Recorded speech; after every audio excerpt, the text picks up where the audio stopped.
자기가 감옥에 갇혀 있다는 사실을 직시하고 있고요. 머지않아 이제 죽음 앞에 이르렀음을 본인은 알고 있었습니다. 그런 자기 자신에게 눈앞에 다가오는 죽음 앞에서 할 수 있는 최선의 삶이 무엇이었을까?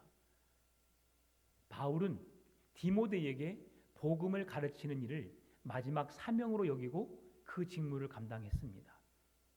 여러분에게 만약에 하루의 시간이 주어진다면, 아니 한 달의 시간, 1년의 시간이 내게 주어진다면 여러분 무엇을 하며 살겠습니까? 대부분 세계 여행을 하고 못 먹은 건 먹어보고 못 해본 것 해보면서 남은 인생을 누리려고 하는 것이 우리의 본능입니다. 근데 바울은 그 본능에 집착하지 않습니다. 그리고 하나님께서 주신 사명, 그 사명을 감당하기 위해서 마지막까지 복음을 위하여 그의 생명을 바쳤던 것을 우리에게 보여주는데요.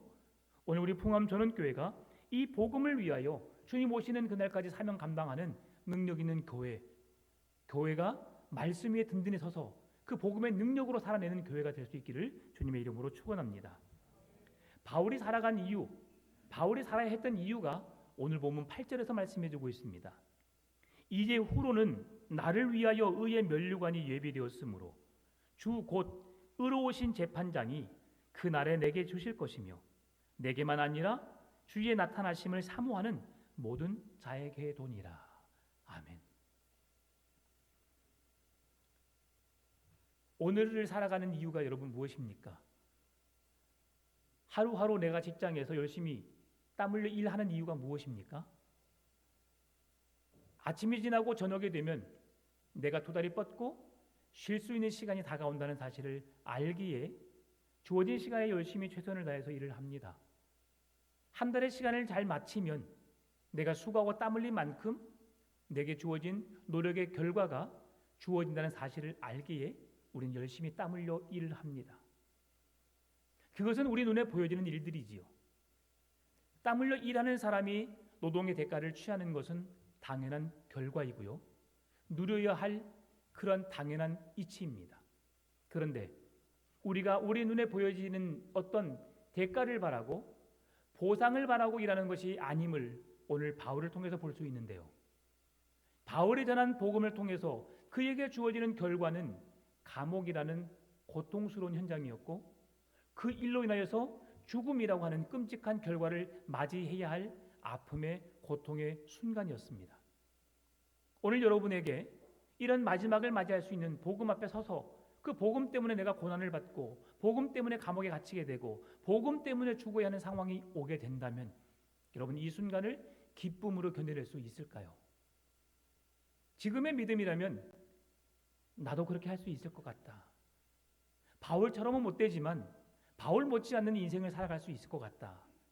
고백할 수 있지만요. 여러분 수없이 살아온 우리의 인생을 한번 살펴보십시오. 어떤 한 사람의 작은 말에 내가 상처를 받고요. 누군가의 한마디 던지는 그 말에 화가 치밀어 오르고요. 참아내지 못하는 나의 모습을 보게 됩니다. 그런 내가 어떻게 바울처럼 복음을 위하여 내가 고난을 받을 수 있고 복음 때문에 내가 감옥에 갇히면서 불평불만하지 않겠다고 장담할 수 있는가? 참 우리는 아직도 먼 것 같습니다. 저 또한 그렇습니다. 복음을 전하고 복음을 전하기 위해서 하루하루를 살아간다고 그렇게 몸부림치지만 작은 일에 걸려 넘어지고 상처받고 아파하고 괴로워하는 게 우리의 모습임을 보게 되지요. 그런데 바울은 신앙에 있어서 가장 중요하게 여긴 게 있었습니다. 그는 돈이나 명예나 권력 그에게 반드시 필요했지요. 복음을 전하는 그 일에도 반드시 그 모든 것이 필요했음을 보여주고 있습니다. 그런데 바울에게 있어서 가장 중요한 것이 무엇이었을까요? 그것은 신앙이었습니다. 하나님을 믿는 신앙.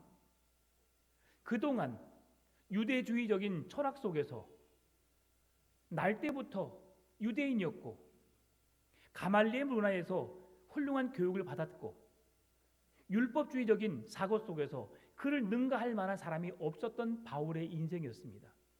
그리고 복음을 그 구약의 율법에 어긋난 잘못된 가르침을 하고 있는 그리스도인들은 하나님의 이름에 합당하지 않는 자로 여겨서 그들을 박해하기 시작하였고, 그가 믿는, 그가 참이라고 여겼던 그 복음 앞에 그는 생명을 걸었던 사람입니다. 그러다가 그가 열심이었던, 그가 믿고 의지했던 그 복음이 아닌 참 복음을 만나게 된 것이죠. 그가 그 복음을 위해서도 열심히 살았던 인생이었는데, 참 복음, 참 진리신 예수 그리스도를 다메섹 도상에서 예수를 만났을 때에 그의 인생은 확연하게 달라졌음을 보게 됩니다. 그리고 그 인생을 통해서 하나님의 영광을, 과거의 인생보다 더 빛난, 더 아름다운 삶을 살게 되었는데요, 그 과거보다 더 빛나고 더 화려하고 더 잘 사는 인생이라기보다도 복음을 위해서 더욱더 희생하고 복음 앞에 죽어지게 되고 예수 그리스도 외에 결코 자랑할 것이 없음을 고백했던 삶이 바울의 삶이었습니다. 여러분, 오늘 나는 내가 어떤 이야기를 하면서 내 말을 들어주지 않는 것 자체를 우리는 실망스러워하고 마음 아파합니다. 다른 사람들은 내 말을 들어주기를 원하고요, 내가 말한 것이 이루어지기를 원하고요, 내가 살아왔던 것이 그동안 나는 맞다고 생각했기 때문에 그것이 모든 것이 옳다고만 생각합니다. 그러나 바울은 내가 아닌 하나님의 말씀이 내 중심에 서 있기를 원했고, 내가 아무리 옳게 바르게 살았다 할지라도 말씀이 아니라고 하면 아니라고 인정할 수 있었고, 말씀이 맞다고 말하면 그 말씀에 맞게 순종할 수 있는 삶이 바울의 삶이었음을 우리에게 보여줍니다. 오늘 1절 말씀입니다. 하나님 앞과 살아있는 자와 죽은 자를 심판하실 그리스도 예수 앞에서 그의 나타나실 것과 그의 나라를 두고 엄히 명하노니. 바울이 그런 어려움 속에 있었지만 디모데에게 엄히 명한다라고 하는 말씀, 무슨 말씀입니까? 맹세와 함께 명령을 한다는 어조로 말하고 있는 겁니다. 그냥 그렇게 해라고 한 것이 아니라 너는 반드시 지켜 행해야 해, 이렇게 살아내야 해, 그 말씀이 우리의 삶의 중심이 되어야 함을 바울은 강하게 명령조로 이야기하고 있습니다. 바울은 디모데에게 명령과 같은 이야기를 하고 있는데요, 목회 서신에서 그의 바울 디모데 전후서에서 바울은 3번에 걸쳐서 디모데에게 명령의 어조로 말하고 있습니다. 첫 번째 말씀은 디모데전서 5장 21절 22절 말씀입니다. 하나님과 그리스도 예수와 택하심을 받은 천사들 앞에서 내가 엄히 명하노니 너는 편견이 없이 이것들을 지켜 아무 일도 불공평하게 하지 말며 아무에게나 경솔히 안수하지 말고 다른 사람의 죄에 간섭하지 말며 내 자신을 지켜 정결하게 하라. 내 자신을 지켜 정결하게 하라. 다른 사람의 죄에 간섭하지 말고 불공평하게 하지 말며 진리 앞에 서서 하나님의 기쁨이 되는 내 자신을 지켜 정결하게 하라. 거룩하게 하라. 하나님 앞에 부끄럽지 않는 삶을 살아내라. 이것이 첫 번째 권면의 말씀이었습니다.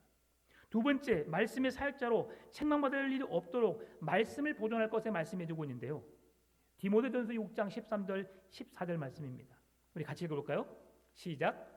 만물을 살게 하신 하나님 앞과 본디오 빌라도를 향하여 선한 증언을 하신 그리스도 예수 앞에서 내가 너를 명하노니 우리 주 예수 그리스도께서 나타나실 때까지 흠도 없고 책망받을 것도 없이 이 명령을 지키라.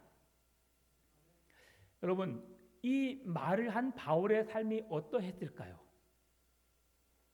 흠과 티가 없을 만큼 완벽한 삶을 살라고 말씀하신 그 말씀이 어떠했을까요? 그의 삶에. 우리의 삶에 누군가가 영향력이 있습니다.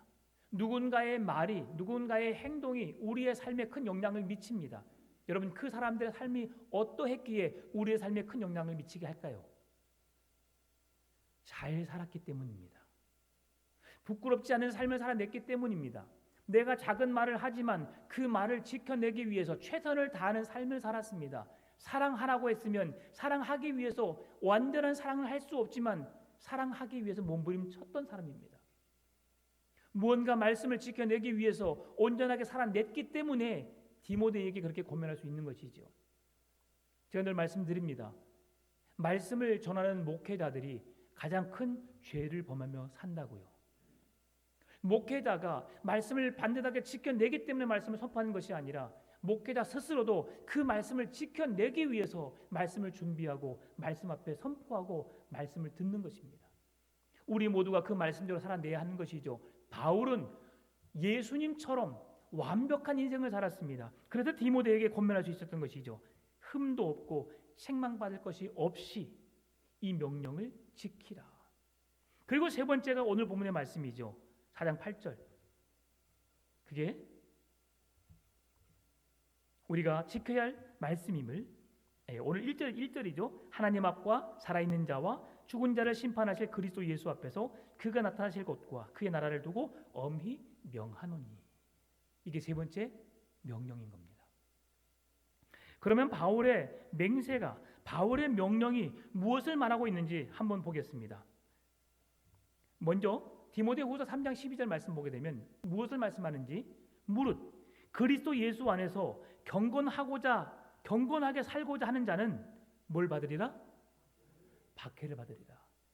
이거 먼저 우리의 삶에, 우리의 신앙의 삶에 반드시 이렇게 될 수 있다는 사실을 우리가 기억하고 말씀을 들어야 합니다.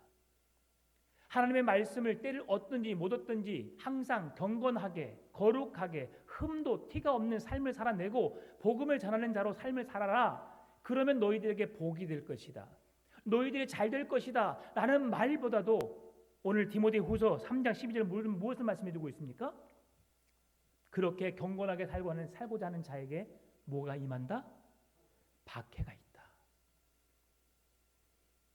왜 예수 믿는 나에게 어려움이 있을까? 왜 예수 믿는 나에게 계속 모든 하는 일들마다 잘 안 될까? 여러분, 이게 성경이 우리에게 주는 약속된 말씀입니다. 잘 될 수 있습니다. 모든 사람은 잘 되기를 원합니다. 복 받기를 원합니다. 나를 통해 축복의 통로로 쓰임받는, 그래서 많은 이들에게 그 사랑을 흘려보내는 복된 자가 되기를 원합니다. 그래도 우리가 신앙의 본이 되는 삶을 살아내야 하죠. 그럼에도 우리에게 예상치 못한 일들은 우리에게 찾아올 수 있다는 사실이죠. 우리에게 고난이 찾아오고 있습니까? 핍박이 찾아오고 있습니까? 내가 그리스도의 말씀대로 살아내고 있다는 증표라는 사실을 기억하셨으면 좋겠습니다. 고난이 오는 것을 기쁘게 여기시고 그 고난이 오는 것, 내게 오는 내가 참아낼 수 있는 믿음의 시험, 내게 당할 그 시험 내가 이겨낼 수 있기에 나를 시험하고 계시는 하나님이시라는 사실을 기억하시고 믿음으로 이겨낼 수 있기를 바랍니다. 믿음이요 시련이 찾아오고 고난이 찾아오고 핍박이 오는 것 결코 쉽게 이겨낼 수 없습니다. 그럼에도 주님의 때를 기다리며 참고 묵묵히 기다리는 자에게 하나님은 더 큰 은혜를 부어주실 줄 믿습니다. 고난받는 우리들에게 하나님이 우리에게 주시는 바울이 전하는 복음의 명령이 무엇인가? 오늘 3절 4절에서 말씀해주고 있습니다. 때가 이르리니 사람이 바른 교훈을 받지 아니하며 귀가 가려워서 자기의 사욕을 따를 스승을 많이 두고 또 그 귀를 진리에서 돌이켜 허탄한 이야기를 따르리라. 세상의 사람들이 그렇게 살아가고 있음을, 그렇게 사는 것을 즐겨하고 있음을 말씀해 주는 겁니다. 여러분, 옳은 소리 하는 사람 어떻던가 여러분?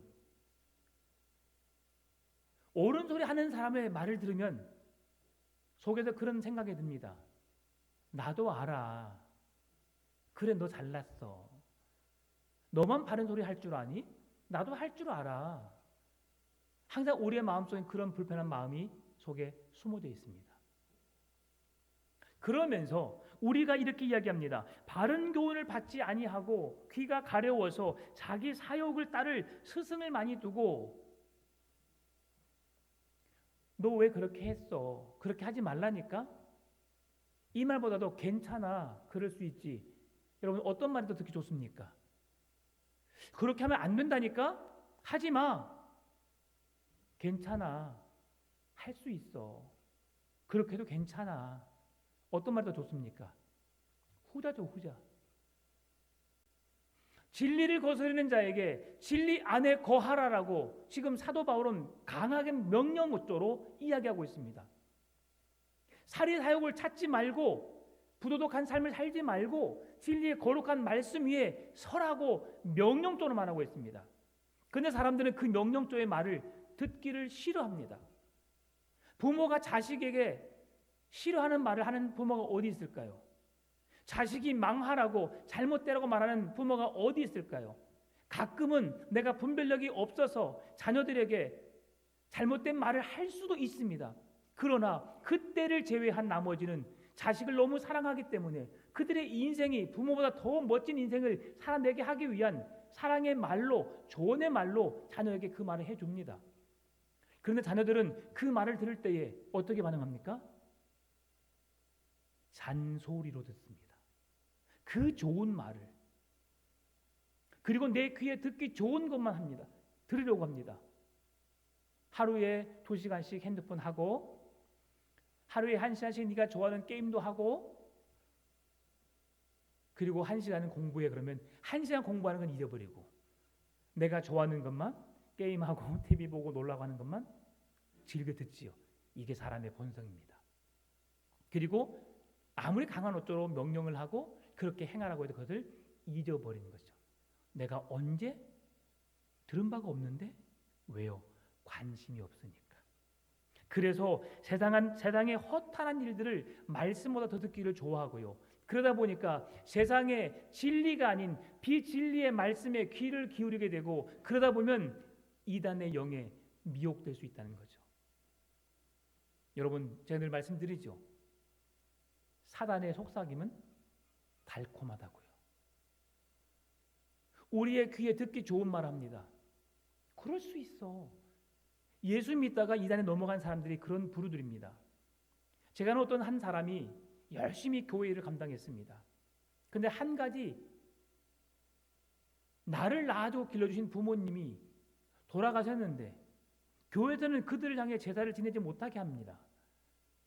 제사를 지내지 못하게 한다는 것은 무슨 말씀입니까? 그들에게 절하지 말라는 것이지 그 아버지의 어머니의 그 은혜와 사랑을 기억하지 말라는 것이 아닙니다. 잘못 이해했던 것이죠. 그런데 어찌됐건 그 마음이 불편한 마음을 갖고 있었는데 어떤 한 이단의 종교가 그걸 왜 걱정하고 있니? 제사 지내. 그리고 우리가 믿는 신은 제사도 다 허용하고 똑같은 하나님을 믿는데 그렇게 말하니까 어떻게 되겠어요? 귀가 쏠깃한 거죠. 그렇게 신실했던 사역자와 거의 비슷한 삶을 살았던 그 사람이 한순간에 이단형에 넘어지게 됐어요. 왜 그랬을까요? 내 귀에 듣기 좋은, 내가 불편함을 갖고 있던 그 말을 해결해 준 것 같은 그런 착각에 빠지게 하니까. 여러분, 내가 듣기 좋은 말을 듣기 시작하면 여러분 생명을 잃어버릴 수 있습니다. 참 진리신 예수 그리스도께로 벗어나 본질이 아닌, 진리가 아닌 비진리인 다른 이단의 영에 빠져서 여러분 인생을 망칠 수 있다는 사실을 기억하시고, 오늘 바울이 디모데에게 강하게 권면하였고 그 말씀 앞으로 돌아서도록 강한 어조로 명령했지만 그 강한 메시지를 듣기를 기뻐하시는 여러분 되실 수 있기를 바랍니다. 바울이 이런 일을 막기 위해서 마지막으로 남기고 싶은 그 권면을 지금 디모데에게 하고 있는 거예요. 바울은 사람들의 기대나 눈길에 맞춰 살지 않았습니다. 하나님의 심판자로 오실 그리스도의 눈앞에 부끄럽지 않은 삶을 살아내기 위한 그의 몸부림, 처절한 몸부림이 우리들 앞에 본이 되는 삶으로 보여지고 있는 것이지요. 현대인은 대부분 사람들의 눈을 의식합니다. 내가 바르게 행해놓고도 사람들이 나를 어떻게 보는지 살핍니다. 여러분, 사람을 의식하지 마십시오. 잘할 수도 있습니다. 못할 수도 있습니다. 그러나 내가 믿음 안에서 바른 행동이기를, 바른 판단이기를 하나님께 지혜를 구하시고 그것이 옳다고 여기진다면 그렇게 열심히 주님 앞에 서시기를 바랍니다. 주전 8세기경 아모스 선지자도 이렇게 말했습니다. 아모스 8장 11절에서 주 여호와의 말씀이니라. 보라, 날이 이를지라 내가 기근을 땅에 보내리니 양식이 없어 주림이 아니며 물이 없어 갈함이 아니요 여호와의 말씀을 듣지 못한 기갈이라. 시대가 어떻게 되어져 가고 있는지를 말씀해 주고 있죠. 물이 없어서, 양식이 없어서 갈한 심령이 아니라 말씀이 없어서 우리의 심령이 메마른 시대가 올 것이다. 여러분, 지금 시대를 향해서 말씀의 홍수 시대라고 말합니다. 언제든지 인터넷을 켜면, 핸드폰을 들면 내가 원하는 목사님, 내가 원하는 말씀 언제든지 찾아서 말씀을 들을 수 있습니다. 성경 본문만 치면 그 목사님의 이름만 검색하게 되면 언제든지 들을 수 있습니다. 그런데 문제는 내가 좋아하는 말씀이고 내가 좋아하는 목사님이지만 그 목사님을 통해서 선포된 말씀이 내가 듣고 싶은 것만 골라서 듣는다는 게 문제이죠. 오늘도 선포된 말씀을 통해서 내가 듣고 싶은 것만 듣고 나머지는 나와 상관이 없어라고 그 말씀을 온전히 듣지 않기 때문에 문제가 될 수 있다는 사실이죠. 하나님의 말씀이 왜곡되고 참된 말씀이 경청되지 않는 그 시대를 우리가 살고 있지만 그럼에도 불구하고 하나님의 말씀은 반드시 선포되어져야 합니다. 말씀을 듣든지 듣지 않든지 그 말씀에 능력이 있고 그 말씀에 구원이 있기 때문에 우리 말씀을 전해야 합니다. 오늘 본문의 2절 말씀입니다. 너는 말씀을 전파하라. 때를 얻든지 못 얻든지 항상 힘쓰라. 범사의 오래 참음과 가르침으로 경책하며 경계하며 권하라. 뭐함으로? 오래 참음으로. 여러분, 첫 술에 배부를 수 없습니다. 한번 믿어봐. 그래? 믿어볼까? 그렇다고 그 사람이 바로 와요? 안 옵니다. 우리의 속을 썩을 대로 다 썩이고 힘들게 할수록 하게 하고 옵니다. 제가 지난주에 우리 아들이 전도해가지고 첫 주 안 왔다고 했잖아요. 그리고 그 다음 주에 오기 시작했는데요. 어떻게 온 줄 아세요? 내가 교회 가면 너 나 이거 해줘. 얼마나 힘들었을까요? 그래, 알았어, 해줄게. 우리 아들이 다 해줬어요. 근데 바로 왔을까요? 안 와요. 쉽게 안 옵니다. 속이 문드릴 대로 문드러지고 아플 대로 아파한 가운데 오게 됐어요. 그걸 참아내니까, 이겨내니까 그 친구들이 안 빠지고 오더라고요. 안 빠지고. 교회 와서 예배 드리는 것을 좋아하고요. 교회에서 함께 노는 걸 좋아하고요. 교회에서 밥 먹는 걸 좋아하더라고요, 애들이. 그래서 교회 간다고 하면 부모님들이 다 안 믿는 부모들인데 아예 믿고 보냅니다. 아들 자랑 같지만 아들이 착하고 선하고 신실하니까 믿고 보내는 거예요. 또 교회 간다고 하니까. 여러분, 복음을 전하는 데는 이렇게 아픔이 있습니다. 고통이 따릅니다. 그럼에도 우리가 어떻게 됩니까? 오래 참음으로 우리가 그 가르침으로 경책하고 경계하며 권하게 되면 한 영혼이 변화되는 놀라운 능력이 나타나게 될 줄 믿습니다. 여러분, 쉽게 전도가 되어지는 것이 아닙니다. 사람들은 달콤한 말, 자기 욕망을 거스르지 않는 말을 좋아합니다. 듣기 좋은 말을 하죠. 여러분, 제 머리 스타일 마음에 안 드시죠? 우리 교인들은 저에게 왜 머리 그렇게 하셨어요? 하는 분이 아무도 없어요.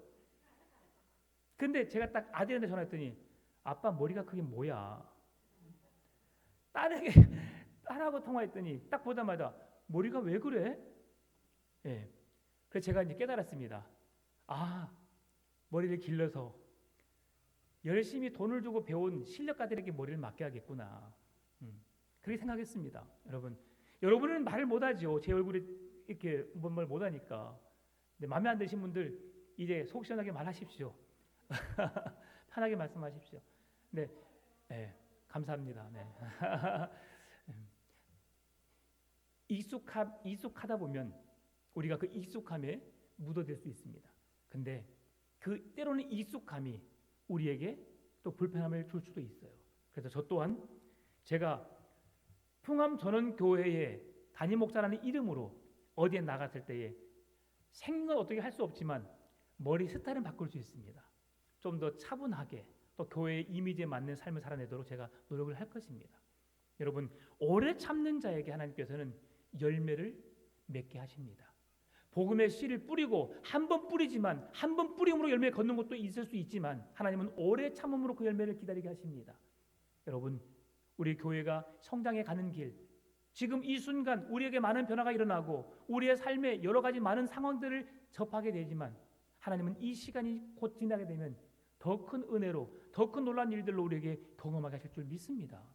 여러분, 그 시대를 바라보는, 그 많은 환경을 뒤바뀌어진 그 행복한 신앙의 삶을 살아내는 우리의 모습을 상상하면서 그날에 속히 오기를 힘쓰시는 여러분 될 수 있기를 바랍니다.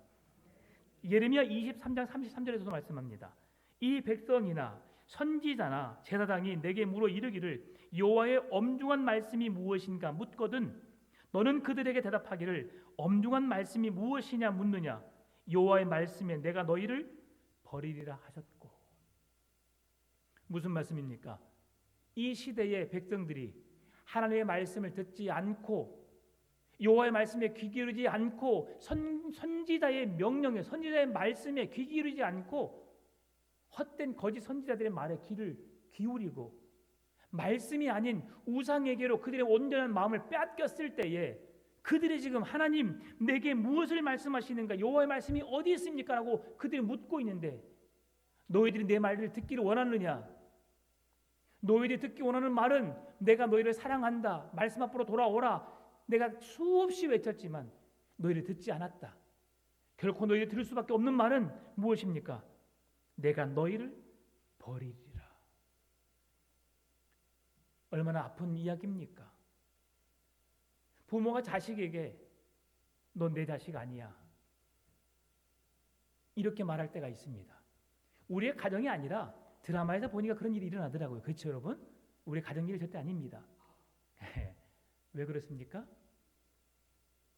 내 자녀이긴 하지만 바르게 서 있지 못하니까 그렇게라도 해서 그가 바르게 살게 하기 위한 하나님 말로 그에게 그렇게 꾸중하는 것이죠. 여러분, 말씀을 전파한다는 것은 말씀을 들을 청중을 기쁘게 한다는 의미가 아닙니다. 교회 나와봐, 잘돼, 복 받는다니까?